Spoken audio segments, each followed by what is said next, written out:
ओम नमो भगवते वासुदेवाय। छठा अध्याय। ऋषभ देव जी का देह त्याग।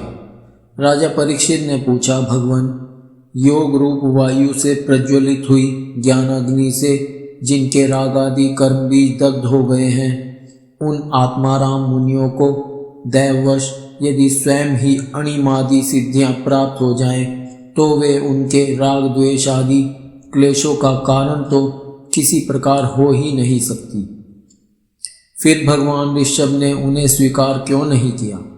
श्री सुखदेव जी ने कहा, तुम्हारा कहना ठीक है, किंतु संसार में जैसे चालाक व्याध अपने पकड़े हुए मृग का विश्वास नहीं करते, उसी प्रकार बुद्धिमान लोग इस चंचल चित्त का भरोसा नहीं करते। ऐसा ही कहा भी है, इस चंचल चित्त से कभी मैत्री नहीं करनी चाहिए। इसमें विश्वास करने से ही मोहिनी रूप में फंसकर महादेव जी का चिरकाल का संचित तप क्षीण हो गया था।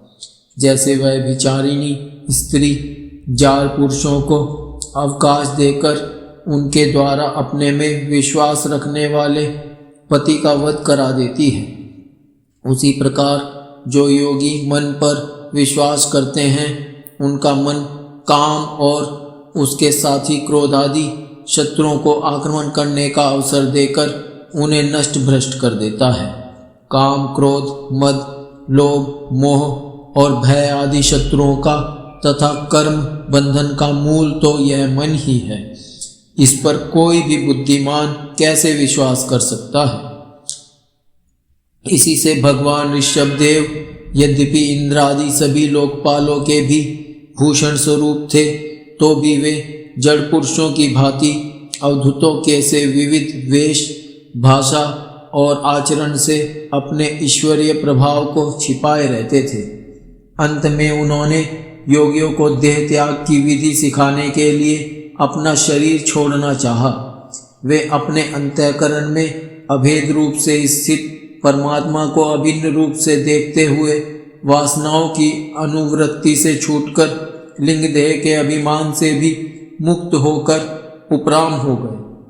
इस प्रकार लिंग देह के अभिमान से मुक्त होकर भगवान ऋषभदेव जी का शरीर योग माया की वासना से केवल अभिमानवास के आश्रय ही इस पृथ्वी तल पर विचरता रहा। वह दैवश कोंक, वेंक और दक्षिण आदि कुटक कर्नाटक के देशों में गया और मुंह में पत्थर का टुकड़ा डाले तथा बाल बिखेरे उन्मत्त के समान दिगंबर रूप से कुटकाचल के वन में घूमने लगा।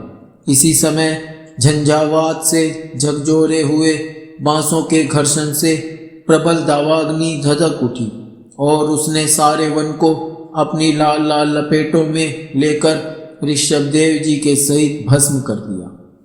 राजन, जिस समय कलयुग में अधर्म की वृद्धि होगी, उस समय कोंक, वेंक और कुटक देश का मंदमती राजा अहर्थ वहाँ के लोगों से ऋषभदेव जी के आश्रमातीत आचरण का वृतांत सुनकर तथा स्वयं उसे ग्रहण कर लोगों के पूर्व संचित पाप फल रूप होनहार के वशीभूत हो भय रहित स्वधर्म पथ का परित्याग करके अपनी बुद्धि से अनुचित और पाखंडपूर्ण कुमार्ग का प्रचार करेगा।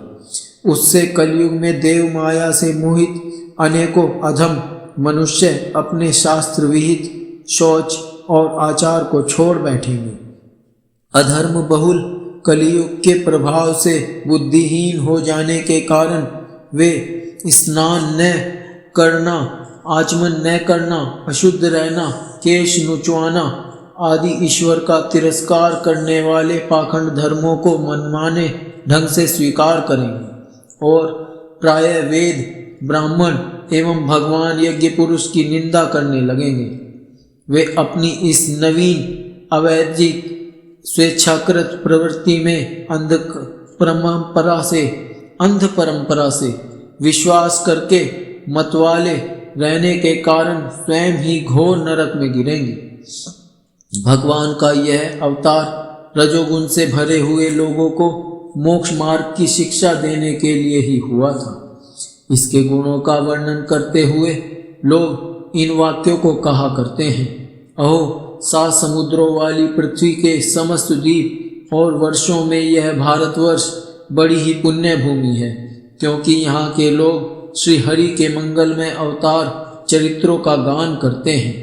अहो महाराज, प्रियव्रत का वंश बड़ा ही उज्ज्वल एवं सुयशपूर्ण है, जिसमें पुराण पुरुष श्री आदि नारायण ने ऋषभावतार लेकर मोक्ष की प्राप्ति कराने वाले पारमहंस्य धर्म का आचरण किया। अहो इस जन्म रहित भगवान ऋषभ देव के मार्ग पर कोई दूसरा योगी मन से भी कैसे चल सकता है, क्योंकि योगी लोग जिन योग सिद्धियों के लिए लालायित होकर निरंतर प्रयत्न करते रहते हैं, उन्हें इन्होंने अपने आप प्राप्त होने पर भी असत समझकर त्याग दिया था।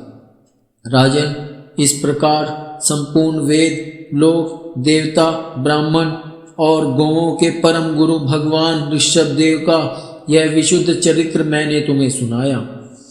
यह मनुष्यों के समस्त पापों को हरने वाला है।